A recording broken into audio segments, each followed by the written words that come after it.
নমস্কাৰ final report ষ্টুডিঅ'ৰ পৰা অস্মিতা গোস্বামী যোৰহাট চিকিৎসা মহাবিদ্যালয় চিকিৎসালয়ত শুকুৰবাৰে দেখিবলৈ পোৱা গ'ল এটি কৰুণ দৃশ্য যি দৃশ্যই বহুতৰে চকু সেমেকাই তুলিলে সদ্যজাত এটি শিশুৰ নিথৰ দেহ লৈ দীৰ্ঘ সময় ধৰি বহি আছে এগৰাকী বৃদ্ধ আৰ্থিক দুৰ্বলতাৰ বাবে কণমানিটোৰ জন্মৰ সময়তেই মৃত্যু হৈছিল পিতৃৰ এতিয়া চিকিৎসালয়ত ভৰ্তি হৈ থকা জীয়ৰীক লৈ অসহায় হৈ পৰিছে বৃদ্ধগৰাকী আৰ্থিক দুৰ্বলতাৰ এই কৰুণ ছবিখন বোকাখাটৰ সন্তান সম্ভৱা পত্নীৰ যাৱতীয় চিকিৎসা তথা ঔষধৰ বাবে ধনৰ অভাৱত ভুগিছিল বোকাখাট সেউজীপাৰৰ অসীম বৰুৱা নামৰ লোকজন দৰিদ্ৰতা গ্ৰাস কৰা জোৱায়েকৰ এনে অৱস্থাৰ বাবে নিজৰ জীয়েকৰ চিকিৎসাৰ বাবে পাৰ্যমানে সহায় কৰি আহিছিল পিতৃ পুতুল শৰ্মাই জীয়েকৰ এটি পুত্ৰ সন্তান জন্ম হোৱাৰ সময়তে জোৱায়েক অসীম বৰুৱাই আত্মহত্যা কৰে আৰু এই ঘটনাৰ চাঞ্চল্য মাৰ নৌজাওঁতেই শুকুৰবাৰে পোৱা কণমানি সদ্যজাত সন্তানটিৰো মৃত্যু হয় আৰু এই কণমানি নাতিনীয়েকৰ নিথৰ দেহটো লৈ অতিকৈ অসহায় অৱস্থাত দেখিবলৈ পোৱা গ'ল ককাক পুতুল শৰ্মাক উৎপল বৰুৱা তাৰে বোকাখাটৰ বৰ ভাল ডাক্তৰ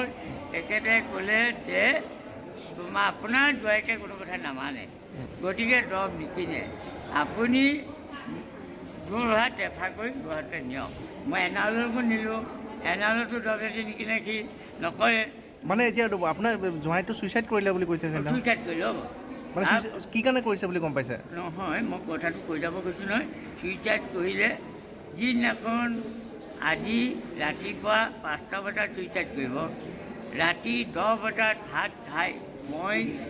ভাগৱত থলীয়া তাৰত চলাই আহিছোঁ ৰেপৰ্টটো দেখুৱাইছোঁ তেখেতে ক'লে আজি বা কাইলৈ ৰাতিপুৱা 9টা বজাৰ ভিতৰত ভৰ্তি কৰিব লাগে আৰু কিবা এটা বাঢ়ি গৈছে এই অকণমানিটো ঢুকালে নেকি আজি ঢুকালে এইটো সুস্থ আছিলে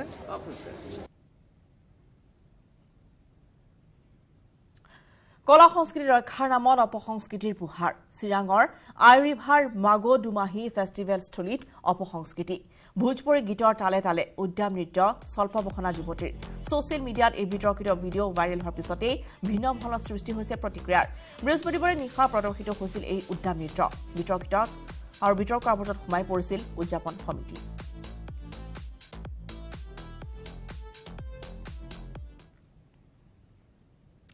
ৰাজ্যৰ প্ৰতিবেদন সেৱা মানিলে কামৰূপ আৰক্ষীয়ে যোৱা 17 জানুৱাৰীত এজন নিচাসক্ত চিকিৎসকে বাইহাটা চাৰিআলিৰ সমীপৰ কেন্দুকুনাত খুন্দিয়াই নিহত কৰিছিল দুই ভাতৃ ভগ্নীক যাৰ ফলত চিকিৎসকজনক আটক কৰাৰ দাবীত 31 নম্বৰ ৰাষ্ট্ৰীয় ঘাইপথ অৱৰোধ কৰিছিল স্থানীয় ৰাইজে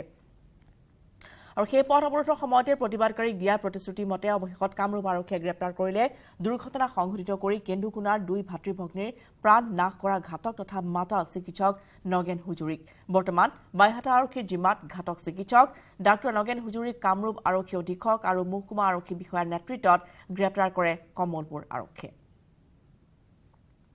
এই গাড়ীখনৰ চালক এজন ৰিটায়াৰ্ড ডক্টৰ তেখেতক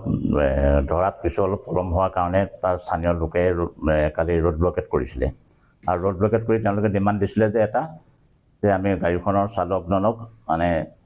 অতি সোনকালে ধৰিব লাগে প্ৰশাসনৰ ফালৰ পৰা আমি 12 ঘণ্টা সময় লৈছিলে সেই 12 ঘণ্টা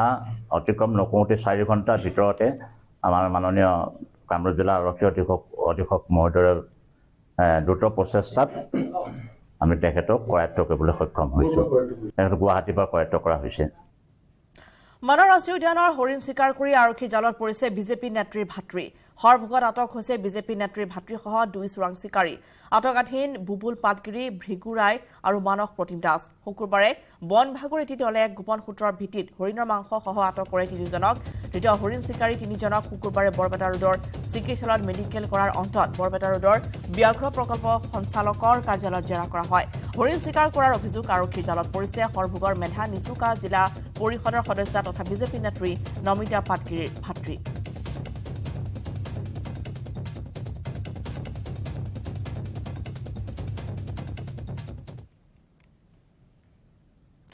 সংকটজনক অৱস্থাত চিকিৎসাধীন এগৰাকী দুৰ্ভগীয়া আইতা উৰুঙা হৈ পৰিছে প্ৰমোদ তালুকদাৰৰ শৰণী বৃদ্ধাবাস জিএমচিএইচৰ আইচিইউত চিকিৎসাধীন 108 বছৰীয়া সুভদ্ৰা দেৱী বাৰ্ধক্যজনিত ৰোগতে আক্ৰান্ত হৈছে আইতাগৰাকী চিকিৎসকে দুৰ্ভগীয়া আইতাগৰাকীক সুস্থ কৰি তোলাৰ বাবে অব্যাহত ৰাখিছে নেৰানেপেৰা প্ৰচেষ্টা ইফালে আইতাৰ অসুস্থতাই মৰ্মাহত কৰি তুলিছে বৃদ্ধাশ্ৰমৰ আৱাসীসকলক বৃদ্ধাবাসত প্ৰায় 8 বছৰ ধৰি বসবাস কৰি আছে সুভদ্ৰা দেৱীয়ে তেওঁৰ অসুস্থতাৰ পিছতে এনেদৰে সকলো ম্ৰিয়মান হৈ পৰা পৰিলক্ষিত হৈছে আমি যাও বলা উঠা আইতা উঠা উঠা আমি যাও বলা ও আইতা আমি যাও বলা উঠা আইতা ও আইতা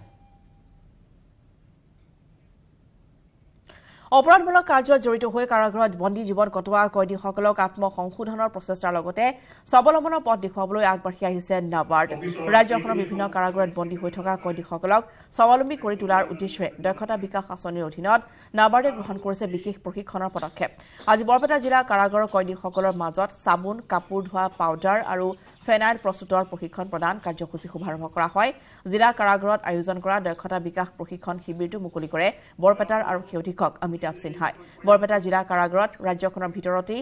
প্ৰথমবাৰৰ বাবে কয়দীসকলক স্বাৱলম্বনৰ উদ্দেশ্যে দক্ষতা বিকাশ আঁচনিৰ জৰিয়তে আৰম্ভ কৰা এই পদক্ষেপ অতি প্ৰশংসনীয় হিচাপে বিবেচিত হৈছে बरपेटा जेल में आके हमें इतना अच्छा लग रहा है कि एक ये कार्यक्रम जो नाबार्ड के माध्यम से हम स्किल डेवलपमेंट का शुरू करने जा रहे हैं उसके पीछे हमारा उद्देश्य यही है नाबार्ड के अंदर कि एक कोई भी वर्ग का लोग हो किसी भी वर्ग से हो चाहे वो जेल में हो चाहे ग्रामीण इलाकों में हो उनका एक सामूहिक विकास होना बहुत जरूरी है और उनको मुख्य धारा में जोड़ना का जो प्रयास नाबार्ड अपने हर एक कार्यकलापों में करता आ रहा है उसी की कड़ी में हमारा एक प्रयास है পুনৰ গান গালে বিধায়ক ৰমাকান্তই মুখ্যমন্ত্ৰীৰ সন্মুখতে ৰমাকান্ত দেউৰীয়ে জুৰিলে গীত মুখ্যমন্ত্ৰী হিমন্ত বিশ্ব শৰ্মাৰ প্ৰশংসাত পঞ্চমুখ হৈ পৰিল ৰমাকান্ত দেউৰী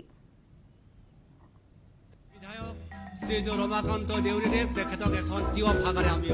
সম্বৰ্ধনা জনাম মঞ্চত ৰমাকান্ত ও ডাঙৰীয়া ধান এদোন ধাৰলৈ দিবানে দুপৰীয়া মঞ্চত যেতিয়া বিধায়ক ৰমাকান্ত দেউৰী উঠে কাৰোবাক ভাবুকি দিবনে গান গাব এয়া জ্যোতিষীটো বাদেই ভগৱানেও কিজানি নাজানে মোক বাৰে বাৰে গান গাবা দিছে মই গান গাব নোৱাৰো কিন্তু মঞ্চত ৰমাকান্ত দেউৰী উঠিলেই গান গাবলৈ দৰ্শকৰ অনুৰোধ আহে সেইদিনা গালোঙে আৰু বাৰে বাৰে গান গালে ক'ব এইডাল কি ফটোৱা এডাল এমএলএ এইডাল গান গাই খালি গতিকে মই গান গাব নোৱাৰো মিছা কথা এইটো গতিকে এতিয়া গান নেগাওঁ পিছত গাম দে চিন্তা নকৰিবি নাগাওঁ বুলিও দৰ্শকৰ অনুৰোধ এৰিব নোৱাৰি জোনবিল মেলাৰ গোভাৰজাৰ দৰবাৰত পুনৰ এবাৰ গান গালে বিধায়ক ৰমাকান্ত দেউৰীয়ে সেইটোকে অকণমান গাই দিওঁ দে ও ডাঙৰীয়া ধান এদোন ধাৰলৈ দিবানে দুপৰীয়া ও ডাঙৰীয়া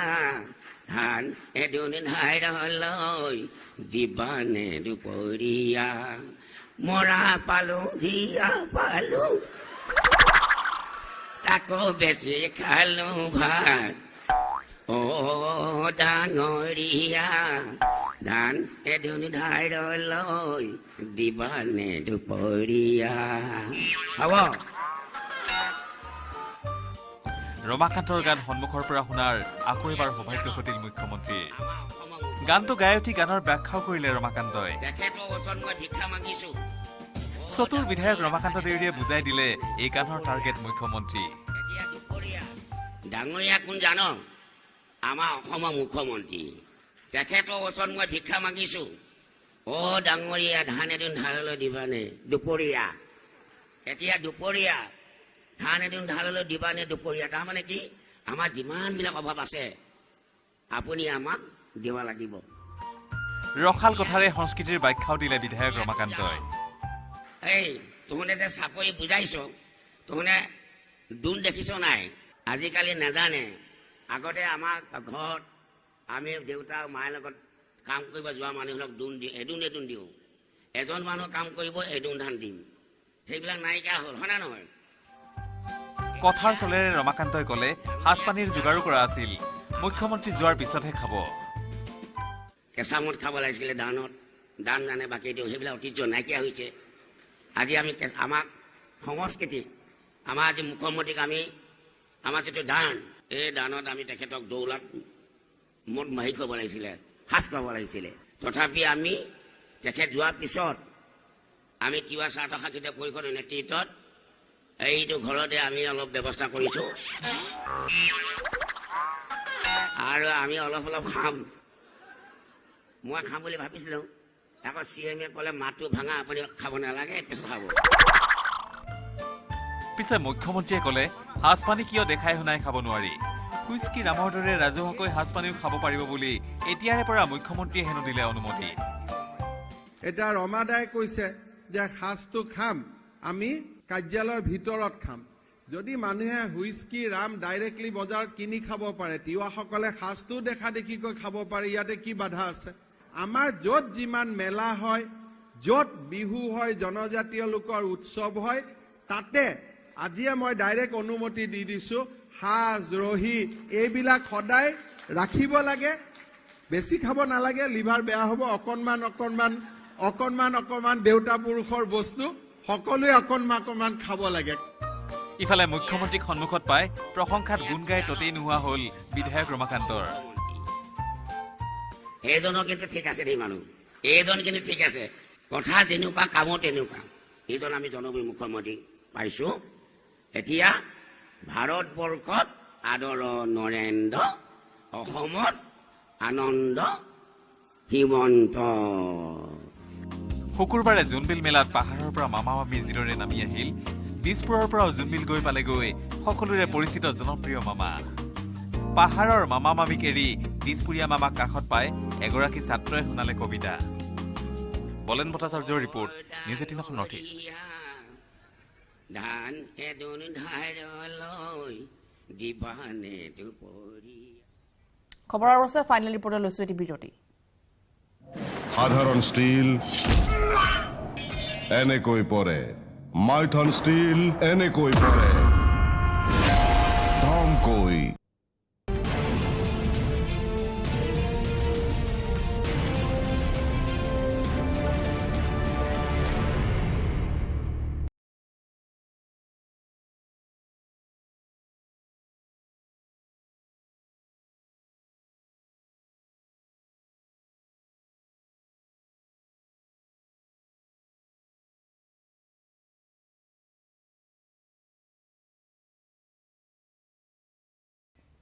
পৰাক্ৰমণেই নহয় 2014 চনতে ৰাছিয়াই দখল কৰা ক্ৰিমিয়া পুনৰুদ্ধাৰৰ বাবে তৎপৰ হৈছে ইউক্ৰেইন ক্ৰিমিয়া পুনৰুদ্ধাৰৰ বাবে কিয়েভে মিত্ৰ দেশৰ পৰা যুদ্ধাস্ত্ৰ খুজিছে একে সময়তে ৰাছিয়াৰ হুংকাৰ ইউক্ৰেইন জয় কৰিবই ৰাছিয়াই ইউক্ৰেইনে ক্ৰিমিয়া আক্ৰমণ কৰিলে পৰিণাম হ'ব অতি ভয়াৱহ ফাইনেল ৰিপৰ্টৰ পৰা বিদায় লোৱাৰ পূৰ্বে আগবঢ়াই থৈ গৈছো এই প্ৰতিবেদন শুভৰাত্ৰি